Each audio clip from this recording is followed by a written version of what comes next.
Iglominas! What does that tell us how fast? I don't know, man. Trigger delay, I say about 80. You pay!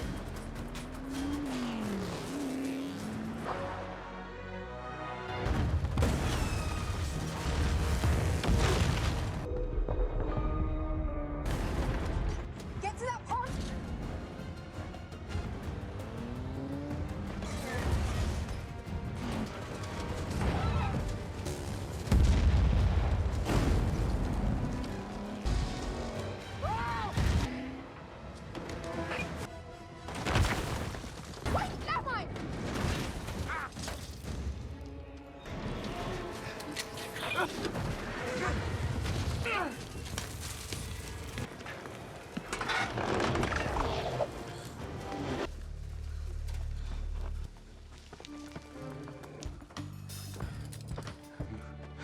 Get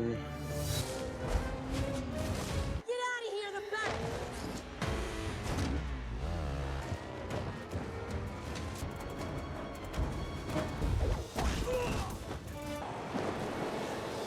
Device.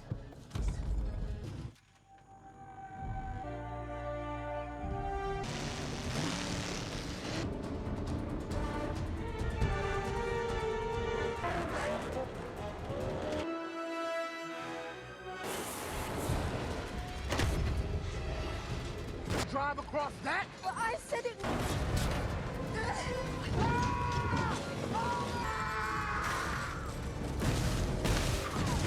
He's not giving up. We gotta get past him.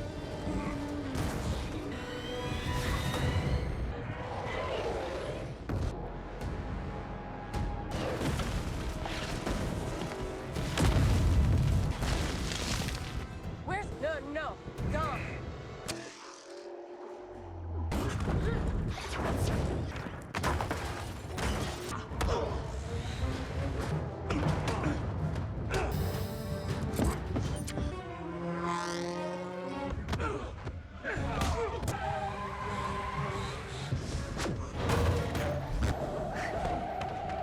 Oh, sorry.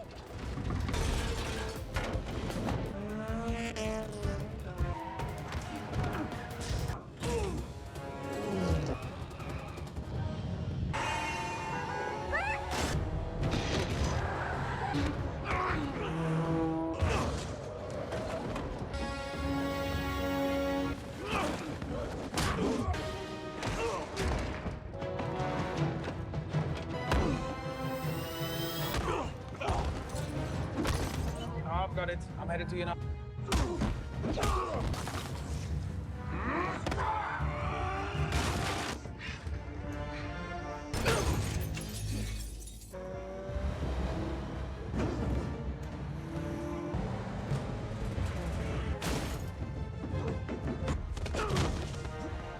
Dom!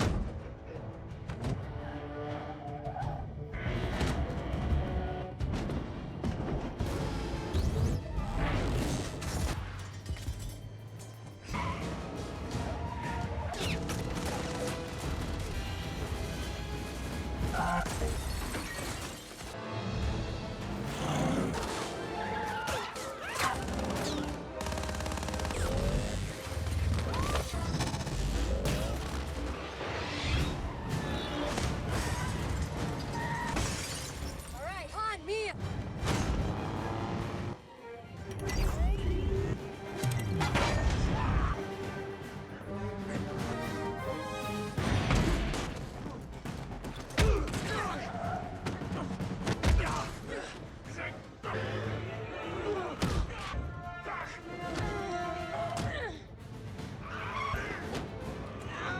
Hey, tu vas tous nous tuer!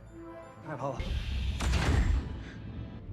Now the satellite we looking for, tell me you know how to work the thrusters. Who's from the ghetto? Something's... Okay, good. Something's up. Something you want to tell me? Business partner. Maybe you know her. You're a spoiled rich prick, and I'm gonna Run the world.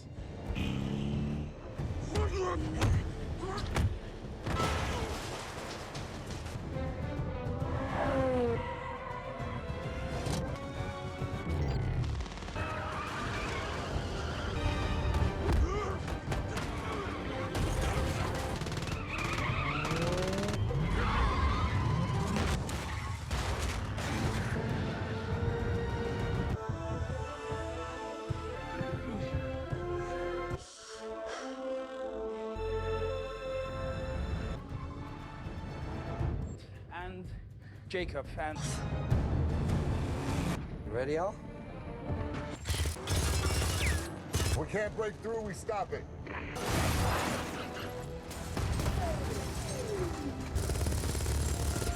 Thing is not slowing down and the download's almost... Ready, drop back and line up with the front tire. do I have to say this? Flatten these.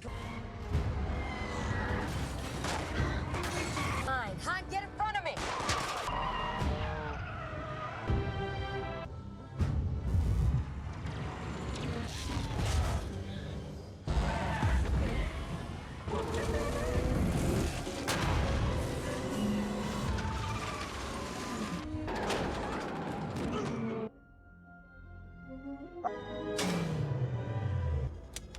Okay.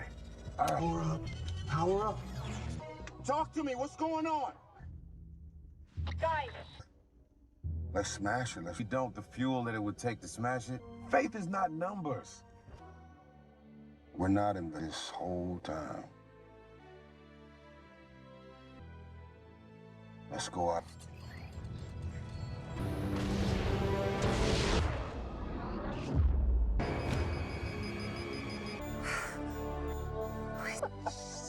Not bad, man.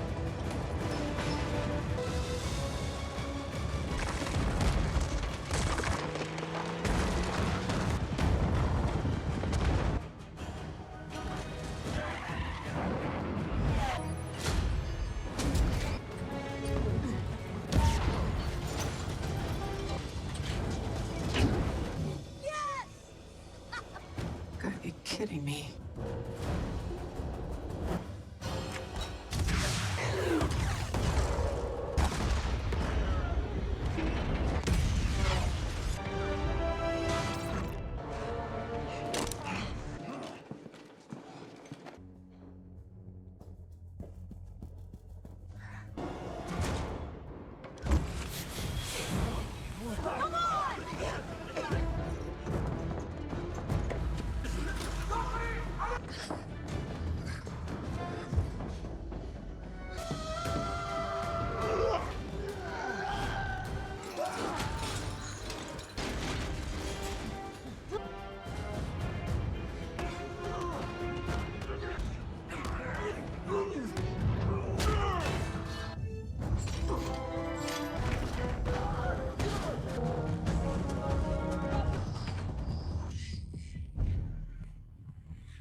Issues will hunt you down. Trust. Now it's time to rebuild the zeal. Being shipped to the Middle East in a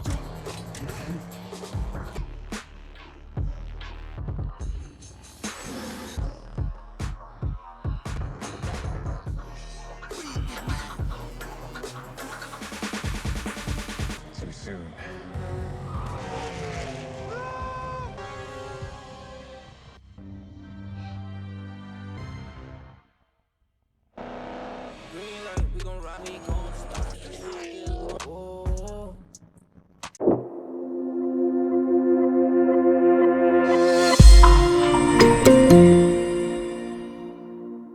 Dominic Toretto finds himself pulled back into the world of high-stakes espionage when his estranged brother, Jakob, emerges as a master criminal, aiming to unleash a world-threatening device known as Project Ares. With the fate of humanity hanging in the balance, Dom and his crew must confront long-buried family secrets, survive impossible car chases, and even venture into space, all while navigating the treacherous schemes of their old enemy, Cipher. Our story, or at least the foundation of Dom's deeply rooted issues, actually begins way back in 1989. We're transported to a dusty, sun-baked racetrack, the roar of stock car engines a visceral presence shaking the very ground. Young Dominic, a wiry and intense kid, watches his father, Jack Toretto, a man of quiet strength and unwavering dedication, as he works on his beloved stock car. The scent of gasoline and burnt rubber hangs heavy in the air, a familiar comfort for the Toretto boys. Young Jakob, Dom's younger brother, is also there, observing with a focused intensity that hints at the formidable operative he'll become. The tension is palpable even before the race begins. There's a quiet rivalry, a competitive spirit between the brothers that the film quickly establishes as a deep-seated fracture point. The race itself is a symphony of controlled chaos. Engines scream, tires squeal in protest as cars jostle for position, their metal bodies groaning under the strain. Jack Toretto is in the lead, pushing his machine to its limits, the cheers of the crowd a distant hum against the mechanical symphony. Then, in a sickening crunch of metal and a sudden burst of flame, disaster strikes. A rival car clips Jack's vehicle, sending it spiraling into the barrier. The impact is brutal, a deafening clang, followed by the horrifying silence that only accompanies such a catastrophic event. Smoke billows into the sky, a dark plume against the bright afternoon. Young Dom rushes forward, his heart pounding in his chest, a desperate plea escaping his lips. He sees his father, trapped, dying, and hears the terrible accusations hurled his way by Jakob, who blames Dom for tinkering with the car that fateful day.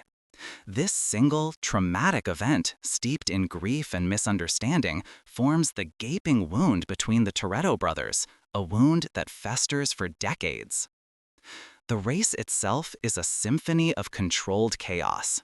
Engines scream, tires squeal in protest as cars jostle for position, their metal bodies groaning under the strain. Jack Toretto is in the lead, pushing his machine to its limits, the cheers of the crowd a distant hum against the mechanical symphony. Then, in a sickening crunch of metal and a sudden burst of flame, disaster strikes.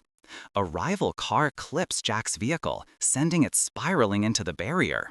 The impact is brutal, a deafening clang, followed by the horrifying silence that only accompanies such a catastrophic event. Smoke billows into the sky, a dark plume against the bright afternoon. Young Dom rushes forward, his heart pounding in his chest, a desperate plea escaping his lips. He sees his father, trapped, dying, and hears the terrible accusations hurled his way by Jakob, who blames Dom for tinkering with the car that fateful day. This single, traumatic event, steeped in grief and misunderstanding, forms the gaping wound between the Toretto brothers, a wound that festers for decades. Fast forward to the present, and we find Dominic Toretto, now a man seasoned by years of high-octane adventures, attempting a semblance of peace. He's living off the grid on a remote farm, far from the city lights, the scent of fresh earth and the chirping of crickets replacing the engine fumes and gunfire of his past. He's with Letty, the love of his life, and their young son, Brian. The scene is idyllic, almost too perfect. Dom is teaching little Brian how to work on a tractor, the rhythmic clang of tools against metal echoing in the quiet barn.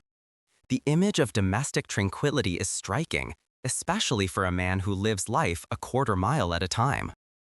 Letty, ever the pragmatist, senses Dom's underlying restlessness. She knows a man like Dom can't simply trade supercars for farm equipment forever. The quiet life, while beautiful, feels like a temporary reprieve. Their peace, as expected, is shattered by the arrival of an old friend, or rather, a familiar group of friends with an urgent message.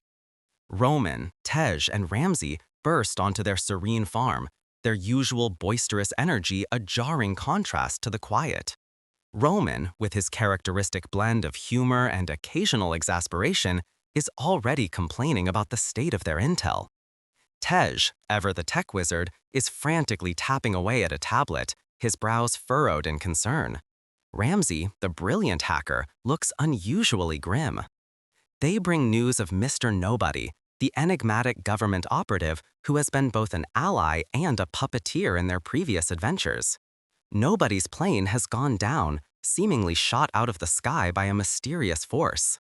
On board was a critical package, something called Project Ares, a device so dangerous it could plunge the world into chaos. The situation is dire, and the crew's faces reflect the gravity of the threat. The quiet farm instantly transforms into a strategic command center, the sounds of their urgent whispered conversations replacing the gentle hum of nature. Dom, despite his desire for a peaceful life, knows he cannot turn away from this. The call of duty and the implicit danger to his own family is too strong to ignore. The past, in its loudest, most explosive form, has come knocking. The hunt for Mr. Nobody's plane wreckage leads Dom and his crew to the dense, sun-drenched jungles of Monte Quinto. The air is thick with humidity, the oppressive heat a stark contrast to the cold calculation of the mission. The drone footage Tej pilots through the dense canopy shows the mangled remains of the jet, a twisted metal carcass against the vibrant green. It's a somber sight, a testament to the brutal efficiency of whatever brought it down. As they meticulously search the crash site, the sounds of snapping twigs and rustling leaves are magnified by the tension. They're not alone. Suddenly, the jungle explodes with gunfire. The distinctive crack of rifle shots rips through the air, forcing the team to scatter. Dom, ever the leader, yells commands, his voice a guttural roar above the din. The fight quickly escalates from a search and rescue to a full-blown combat zone. But this isn't just any combat. They quickly realize the opposition has a strange, powerful weapon, an electromagnetic device, a giant, mobile magnet that rips through the jungle, tearing metal objects from their moorings with an unsettling metallic shriek. Trees splinter and crumble as cars are violently wrenched from the ground, flung through the air like toys. It's a chaos of twisted metal and flying debris, a testament to the sheer destructive force of this new threat. During the escalating chaos, the magnet snatches Dom's car, pulling it inexorably towards a massive armored truck, a hulking metallic beast at the heart of the enemy's operation. The groaning of stressed metal, the grinding of gears, the high-pitched whine of the magnet's energy field, it all converges into a terrifying symphony. Dom, with a primal yell, leaps from his car just before it's crushed. He's on foot, dodging bullets and the erratic pull of the magnet, a blur of motion through the jungle. He sees Tej in peril, his car pinned and about to be destroyed. Without a second thought, Dom executes an insane physics-defying leap, swinging on a dangling vine, a human projectile launched through the air. He crashes into Tej's car, narrowly pulling his friend to safety just as the vehicle is obliterated. It's a classic Dom move, sacrificing his own safety for a friend, embodying the family mantra even in the face of impossible odds. Amidst the confusion and the roar of engines, a figure emerges from the chaos, a man whose movements are as precise and deadly as Dom's own. He's lean, imposing, and his eyes hold a familiar intensity. It's Jakob. The revelation hits Dom like a physical blow. The brother he disowned, the one who carries the weight of their father's death, is not only alive, but is the mastermind behind this attack. The air crackles with unspoken history, with decades of resentment and betrayal. Jakob, with a smirk, delivers a cutting line about Dom always being the one to run away from their past. The words are sharp, meant to sting, and they do. The jungle, already a scene of destruction, now feels charged with an even deeper, more personal conflict. Dom's initial shock gives way to a simmering rage. This isn't just a mission anymore, it's a deeply personal war. The sounds of distant gunfire and the frantic shouts of their crew fade into the background as the two brothers lock eyes, their shared history a heavy, invisible weight between them. With Jakob's shocking reappearance and the revelation of his involvement with Project Ares, the team, shaken but determined, regroups in London.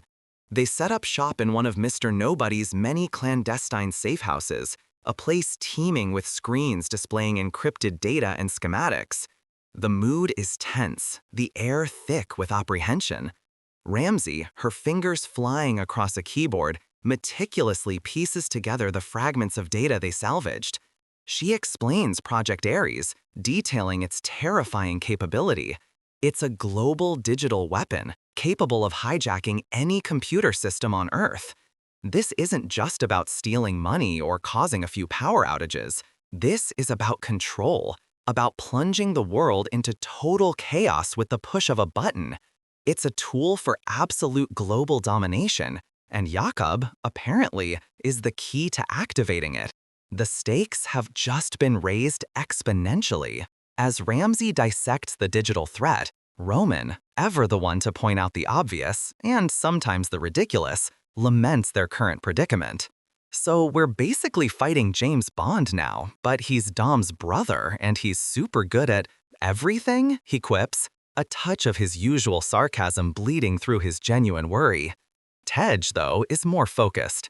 He points out a curious detail in Mr. Nobody's recovered files, a photograph, partially obscured, showing Nobody with another figure. A flash of recognition crosses Dom's face. He recognizes the silhouette, the way the person carries themselves.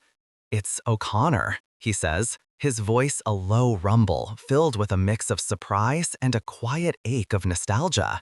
The mention of Brian O'Connor, a ghost from their past who has chosen a life of peace with Mia, adds another layer of complexity to an already convoluted situation. It's a subtle nod to the character's continued presence in their world, a reminder of the family members who are still out there, living their own lives. The gravity of the situation, the personal vendetta against Jakob, forces Dom to make a difficult call. He dials Mia, his sister, knowing that involving her means pulling her back into the dangerous life she left behind. The phone rings, each pulse a drumbeat of reluctant necessity. When Mia's voice comes through, there's a mixture of concern and a familiar resilience.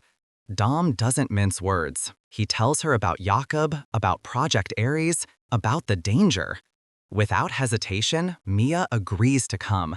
The bond of family, particularly between the Toretto siblings, is unbreakable, even when it means facing their shared, painful past. Mia's arrival injects a different kind of energy into the safe house. Her presence is a calming force, but her mind is sharp, her understanding of their family dynamics unparalleled. She immediately confronts Dom about his estranged relationship with Jakob, probing at the old wounds. There's a quiet intensity in their conversation, the hushed tones underscoring the deep-seated pain. The sound of her voice, steady and firm, pushes Dom to confront the very thing he's been running from for decades. It's during this tense family reunion that another shockwave ripples through the crew. The surveillance footage, the cryptic clues, and a single, almost imperceptible detail from Mr. Nobody's encrypted messages all point to an impossible truth. Han is alive. The name hangs in the air, a breath held by everyone in the room. Roman, ever the first to react, lets out a disbelieving gasp. Han? Like our Han? The one who exploded in Tokyo? Again? The sheer audacity of the suggestion, the idea that someone they mourned so profoundly could be walking among the living, is almost too much to process. Tej, usually so composed, stares wide-eyed at the screen, a slow grin spreading across his face. The movie then takes us on a journey back in time, to the streets of Tokyo, to provide context for this monumental revelation. The scene replays the devastating crash we saw in the Fast and the Furious Tokyo Drift, and again in Fast and Furious 6.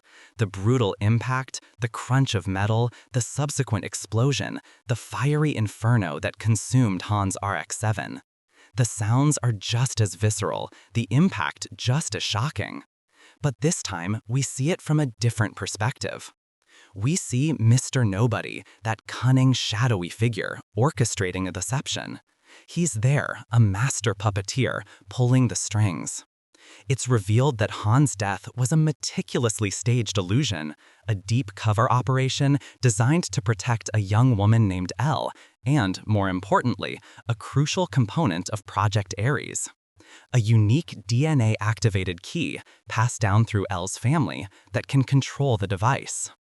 The death was to protect Han and Elle from the very forces now pursuing Project Ares. The revelation unfolds with the precision of a Swiss watch, each piece clicking into place, the sound of the explanation satisfyingly tying together loose ends from previous films. Han, a man of quiet wisdom and unwavering loyalty, has been living under the radar, a ghost in the machine, protecting Elle and the dangerous secret for years. The sheer audacity of this plot twist, of course, elicits a collective groan of how many times can they fake someone's death from the audience. But hey, it's Fast and Furious. Suspension of disbelief is practically a required skill. With the knowledge of Han's survival, the team shifts their focus to finding him in Elle. Their next lead takes them to Edinburgh, Scotland, a city of ancient cobblestone streets and historic architecture, which, naturally, is about to become the backdrop for another ludicrous car chase. The team has discovered that Jakob, with Otto's backing, plans to steal the second key to Project Ares during a high-profile convoy transfer.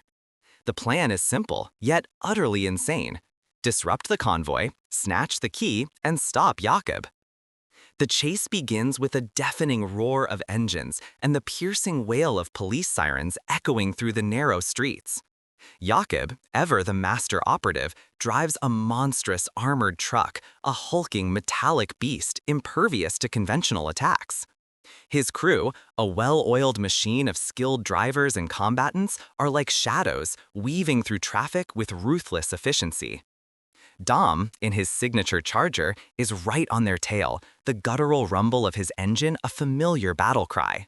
Letty and Mia, in other modified vehicles, are a whirlwind of controlled aggression, their tires squealing as they take impossible turns. But the real star of this show, aside from the sheer chaos, is Ramsey's magnificent magnet car. This specially modified vehicle houses an enormous, remotely activated electromagnet. The metallic hum of its activation is quickly followed by a guttural groan of tearing metal as it snatches vehicles, lampposts, and anything else metallic from the streets, flinging them aside like discarded toys.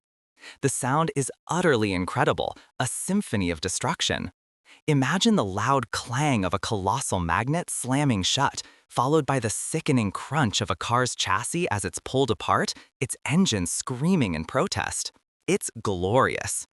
Roman, of course, is both terrified and exhilarated, yelling over the comms, "Did we just magnetize an entire intersection? That's not how magnets work." His usual banter provides much-needed comic relief amidst the high-stakes mayhem. The chase careens through crowded market squares, the shouts of surprised pedestrians mixing with the squeal of tires. They drive through historic alleyways, the ancient stone walls reverberating with the sounds of gunfire and accelerating engines. At one point, Dom, showing off his uncanny ability to perform gravity-defying stunts, uses the magnet to launch his car over a building. The crunch of asphalt, the momentary weightlessness, and the rough landing are all described in vivid detail. It's a moment that truly pushes the boundaries of belief, even for this franchise. Roman, of course, is both terrified and exhilarated, yelling over the comms, "Did we just magnetize an entire intersection? That's not how magnets work." His usual banter provides much-needed comic relief amidst the high-stakes mayhem. The chase careens through crowded market squares, the shouts of surprised pedestrians mixing with the squeal of tires. They drive through historic alleyways, the ancient stone walls reverberating with the sounds of gunfire and accelerating engines. At one point, Dom, showing off his uncanny ability to perform gravity-defying stunts, uses the magnet to launch his car over a building. The crunch of asphalt, the momentary weightlessness, and the rough landing are all described in vivid detail. It's a moment that truly pushes the boundaries of belief, even for this franchise. The climax of the Edinburgh sequence is a desperate confrontation on the rooftops. Dom, having crashed his Charger in a spectacularly dramatic fashion, finds himself face-to-face with Jakob on the very edge of a tall building. The wind whips around them, a chilling whisper against the backdrop of the city lights below. The fight is brutal, raw, a visceral clash of two brothers who have held decades of resentment in their fists. Each punch lands with a sickening thud, each block a sharp crack of bone against bone. There's no fancy choreography here, just pure, unadulterated rage and skill. The grunts of effort, the sharp intakes of breath, the rustle of their clothes, all contribute to the intense physicality of the scene. Jakob, with a cold, calculating precision, manages to secure the second key to Project Ares, narrowly escaping Dom's grasp. The metallic click of the key being secured, the soft hiss of his grapple hook, and the whoosh of his descent are the final sounds of his victory. Dom watches him disappear into the night, the weight of his failure heavy on his shoulders, the familial betrayal burning even deeper than before. The city's distant hum seems to mock him, the sounds of distant sirens fading into the night. Following the devastating loss of the second Project Ares key, Dom returns to his childhood home, a place steeped in both cherished memories and profound trauma. The familiar scent of old wood and worn leather fills the air, a sensory trigger for the flood of emotions brewing within him. The house, usually a sanctuary, now feels like a cage, amplifying his frustration and guilt. Mia, ever perceptive, recognizes the tempest raging inside her brother. She sits him down, her voice a calm, steady anchor in his emotional storm.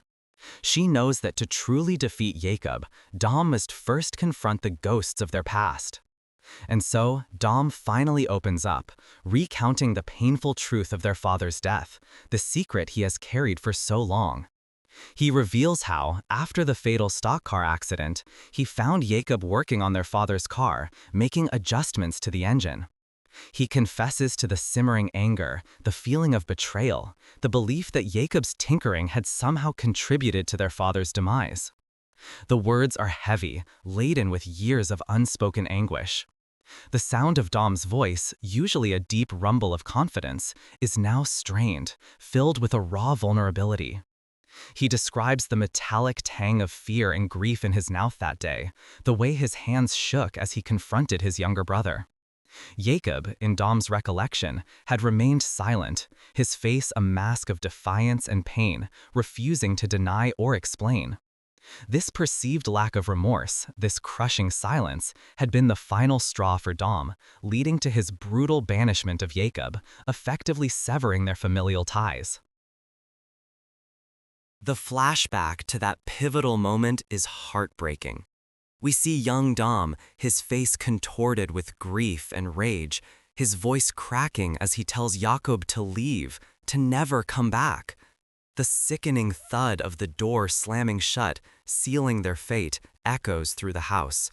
The sounds of breaking crockery, the crash of a chair being overturned, all paint a vivid picture of the sheer emotional devastation. Jakob's silent, defeated departure, the shuffle of his feet on the dirt road, is as impactful as any explosion. But Mia, a conduit for understanding and healing, challenges Dom's long-held narrative. She questions the absolute certainty of his assumptions, urging him to consider other possibilities, to look beyond his own pain. The conversation is quiet but intense, their voices low, almost conspiratorial, the weight of their family history pressing down on them. Mia plants a seed of doubt, suggesting that Jakob's silence might have stemmed from a place of shame or protection rather than guilt. The revelation leaves Dom visibly shaken, the foundation of his lifelong grudge beginning to crack. The truth, as they say, is often far more complicated than a simple blame game. Meanwhile, unbeknownst to Dom's crew, Cipher, the nefarious cyberterrorist, is still pulling strings from the shadows, her sinister laughter a chilling counterpoint to the Toretto family drama. She is working with Otto, a wealthy and enigmatic figure who seems to have an endless supply of resources and a questionable moral compass. Their plan, revealed in a series of tense, hushed conversations peppered with the cold clicks of keyboards, is to fully activate Project Ares. They need both halves of the device, and with Jakob having secured the second key, they are agonizingly close. Cipher, with her signature blend of chilling calm and cutting wit, manipulates Otto, praising his ambition while subtly reminding him who truly holds the power.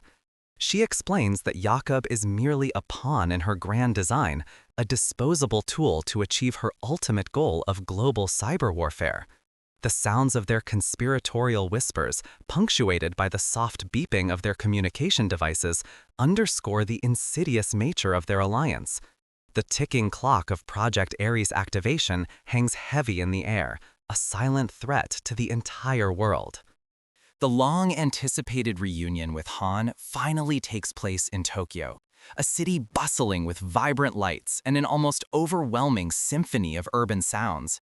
The distant murmur of countless conversations, the soft hiss of pneumatic doors on bullet trains, the endless hum of electricity. It's a sensory overload, yet beneath it all, there's a quiet tension. Dom, Mia, Letty, Roman, Tej, and Ramsey arrive at a hidden safe house, a quiet oasis amidst the urban sprawl. The door slides open with a gentle whoosh, revealing Han. He stands there, a ghost brought back to life, his signature stoic calm unwavering, a faint, knowing smile playing on his lips. The sight of him elicits a chorus of gasps, a mix of relief and disbelief from the crew. Roman, predictably, is the most vocal, his voice thick with emotion. "Han, you magnificent bastard! We thought you were ramen!" he exclaims, a watery laugh escaping him as he rushes forward for a bone-crushing hug. The sound of their heartfelt embraces, the pats on the back, and the choked-up greetings are a stark contrast to the usual explosions and gunfire. Han, with his characteristic quiet grace, introduces them to Elle, the young woman he has been protecting for years. Elle is a fascinating character, quiet and watchful, but with a fierce intelligence in her eyes. She is revealed to be the true key to Project Ares, or rather, her unique DNA. She explains that the device was created by her parents, brilliant scientists who wanted to build a failsafe for the world's digital infrastructure, something that could reset everything if it went wrong. But they also built in a security measure. It could only be activated by a specific genetic code, hers. The story unfolds, told in Han's calm, measured tones, and Elle's soft yet firm voice. We learn about the ruthless assassins who hunted her parents, the desperate measures Mr. Nobody took to protect her, including faking Han's death. The sound of Han's gentle reassurances to Elle, the rustle of her jacket as she shifts nervously, all contribute to the emotional weight of the scene. The team then moves to a secret underground facility, a place humming with unseen technology. Here, the true horror of Project Ares is laid bare. Ramsey projects a holographic display of the device, its intricate circuits glowing with an ominous blue light. It's a terrifyingly elegant piece of engineering, capable of overriding any digital system on Earth, from power grids to defense networks. The implications are staggering. One wrong move, one push of a button, and the world could plunge into an unprecedented dark age. The quiet hum of the projector, the low, serious tones of Ramsey's voice as she explains the technicalities, all amplify the sense of impending doom. The weight of the world, it seems, now rests on Elle's shoulders and on the combined strength of the Fast family. While Dom and the others are busy with family reunions and high-tech explanations, Roman and Tej, being the perpetually unlucky comic relief, are on their own side mission. They've been tasked with acquiring a highly specialized piece of equipment from a notoriously secretive tech genius named Yosef, who operates out of a chaotic makeshift hideout.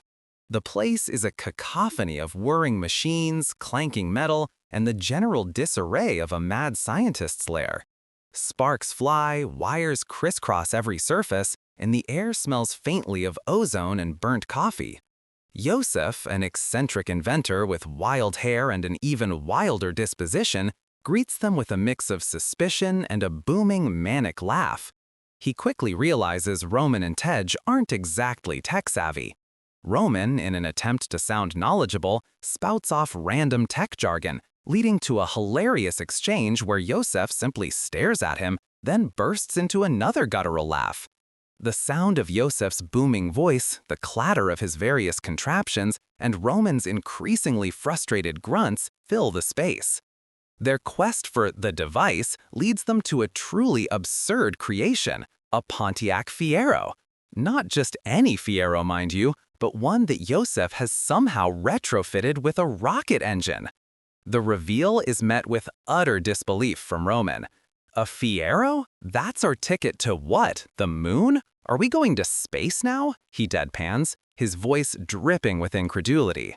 Tej, however, with his brilliant mind, sees the potential, despite the inherent ridiculousness. The Fiero, gleaming with its new, questionable propulsion system, sits proudly amidst the chaos, looking both out of place and perfectly at home in this universe. The metallic clink of the wrench, the hiss of a hydraulic pipe, the faint whirring of the rocket engine's components all add to the sense of bizarre invention. Yosef assures them it's fully functional, though his definition of functional might be a little different from theirs. Roman's muttered protestations and Tej's quiet contemplation set the stage for one of the most memorable and utterly insane sequences in the entire franchise. The sounds of their bickering and Yosef's proud hooting create a comedic symphony, a brief respite before the inevitable, explosive action. The stage for the final climactic showdown is set in Tbilisi, a city with a striking blend of ancient architecture and modern infrastructure, all about to be thoroughly demolished. Jakob, backed by Otto and the formidable forces of Cipher, has successfully initiated Project Ares.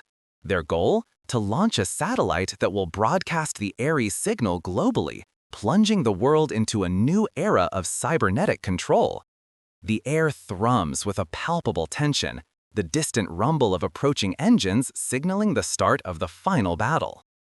The city streets become a chaotic battlefield.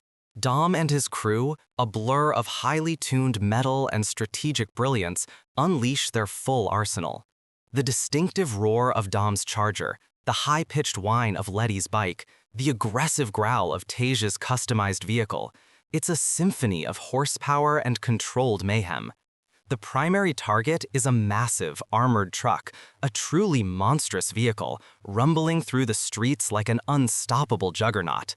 It carries the precious satellite, its metallic shell glinting under the harsh glare of artificial light. Ramsey, positioned in her magnet-equipped car, once again becomes the maestro of metallic destruction. The deafening hum of the magnet activates, pulling cars, streetlights, and even entire sections of buildings towards the armored truck, creating a path of utter devastation. The sounds are magnificent. The metallic groan of the magnet, the sickening screech of tortured metal, the explosive shatter of glass, and the distant shouts of terrified pedestrians. Roman, still marveling at the sheer absurdity, yells into the comms, "Are we just making a giant metal snowball now? This is insane!" Dom, with a fierce determination etched on his face, orchestrates a daring plan to get to the satellite. He uses the magnet car to launch his charger directly into the side of the moving armored truck. The impact is tremendous, a sickening crunch of metal against metal that reverberates through the entire scene. The sound of tearing steel and splintering concomitants fill the air. He then battles his way through a hail of gunfire, the sharp cracks of automatic weapons echoing in the confined space of the truck. His fists land with heavy thuds against his opponents, the grunts of effort and pain a visceral accompaniment to the close-quarters combat. Meanwhile, in the most audacious and physics-defying sequence of the entire franchise, Roman and Tej are about to take their rocket-powered Pontiac Fiero into space. Yes, you heard that right, space. The Fiero, now gleaming under the harsh floodlights of a makeshift launch pad, looks even more ridiculous and magnificent. Roman, strapped into the cramped cockpit, is a nervous wreck. "Tell me again why we're the ones going to space in a literal hot rod," he demands, his voice a frantic squeak over the comms. Tej, calm as ever, simply reminds him it's the only way to destroy Cipher satellite. The countdown begins, the air vibrating with the raw power of the Fiero's improvised rocket engine. A deafening roar, a concussion of sound that rattles the very ground, accompanies the ignition. Flames erupt from the rear, and with a breathtaking burst of speed, the little Fiero, carrying its two bewildered occupants, hurtles skyward. The whoosh of its ascent, the fading roar of its engines, and the final, almost poetic silence as it disappears into the dark expanse of the sky is truly a sight and sound to behold. Orbiting above the Earth, the Fiero, looking utterly out of place against the blackness of space and the serene blue of the planet, closes in on Cipher's satellite. Roman, now experiencing zero gravity, floats around the tiny cabin, his panicked shouts muffled by his helmet. "I told you we needed more cup holders," he gripes, his voice an excited tremor. Tej, with remarkable composure, manually aims the Fiero, using its remaining thrust to collide with the satellite. The impact is a muffled thump, a soft explosion in the vacuum of space, far removed from the ground-level chaos. Flashes of light illuminate the Fiero and the crumbling satellite, a silent ballet of destruction. The satellite explodes in a shower of sparks and debris, effectively neutralizing Project Ares. Roman and Tej, miraculously surviving the explosion, are left drifting in space, their rocket Fiero a battered testament to their improbable journey. The soft, rhythmic beeping of their life support systems is the only sound, a stark reminder of their precarious situation. Back on Earth, the battle rages. Dom, having successfully destroyed the satellite's ground-based control, finds himself confronting Jakob directly within the remnants of the armored truck. Their fight is even more personal now, fueled by the recent revelations and the raw intensity of their shared history. The sounds of their grunts, the sharp impact of their fists, the metallic creak of the damaged truck, it's a brutal, close-quarters brawl. Jakob, however, realizing that Cipher has betrayed him and intends to sacrifice him, is forced to make a choice. In a surprising turn, he sides with Dom, helping him to escape Cipher's remaining forces. The clanging of their combined efforts to break through the truck's reinforced walls, the shouts of their enemies, and the roar of Dom's last-second escape vehicle create a chaotic symphony of their unlikely alliance. Cipher, however, is a slippery adversary. Despite her plans being thwarted, she manages to escape in a jet, her chilling laughter echoing over the comms, promising future destruction. The whoosh of her jet taking off, the high-pitched whine of its engines, is the sound of her fleeting victory, a promise that the conflict is far from over. With the world saved and Project Ares neutralized, the Fast family finally has a chance to breathe. The scene transitions to a familiar setting, the backyard of Dom's old family home, filled with the comforting sounds of laughter, clinking glasses, and the sizzle of food on the grill. It's a quintessential Toretto family barbecue, a ritual that signifies peace and togetherness after every world-saving ordeal. Little Brian chases a ball, his innocent giggles a beautiful counterpoint to the relief in the adults' faces. Han, having fully rejoined the family, is sitting beside Elle, a protective hand on her shoulder. The quiet murmur of their conversation is warm and reassuring. Roman, still recounting his space adventure with exaggerated hand gestures and booming laughter, has everyone in stitches. Tej and Ramsey, their tech genius minds finally unplugged, share a rare, contented smile. Letty, ever the rock, leans her head against Dom's shoulder, the quiet rustle of her jacket and the soft beat of their hearts, a testament to their enduring love. Amidst the joyful reunion, Jakob makes a quiet, almost unnoticed departure. He exchanges a knowing look with Dom, a silent acknowledgement of their complicated past and their tentative reconciliation. There's no grand apology, no dramatic embrace, just a shared understanding forged in the crucible of battle. Dom simply nods, a small, almost imperceptible gesture that speaks volumes. Jakob gets into a familiar, sleek car, the low rumble of its engine a soft farewell. He drives off into the sunset, choosing his own path, perhaps for good this time, the crunch of his tires on the gravel driveway fading into the distance. It's a moment of quiet grace, a recognition that not all family wounds heal perfectly, but they can, perhaps, find a new way to coexist. As the evening draws to a close, a very specific, iconic vehicle pulls into the driveway. It's a blue Nissan Skyline, instantly recognizable, its engine humming a gentle, familiar tune. The sound of its tires on the gravel, the distinct purr of its engine, causes everyone to pause, their conversations softening. Dom, with a knowing smile, looks towards the car, a silent invitation in his eyes. The implication is clear. Brian O'Connor, their absent brother, is here. The door opens, but the camera doesn't show who steps out, leaving it to the audience's imagination. a poignant nod to a beloved character and the enduring power of family even beyond the screen. The quiet hum of the Skyline's engine, the collective intake of breath from the family, creates a powerful moment of reverence and hope.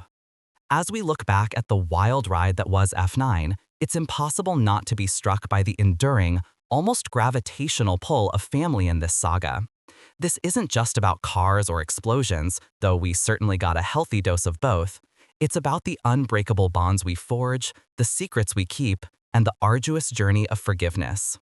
Dom's path with Jakob reminds us that confronting our past, even the most painful parts, is essential for true healing, and that sometimes the ones we push away are the ones who need us most.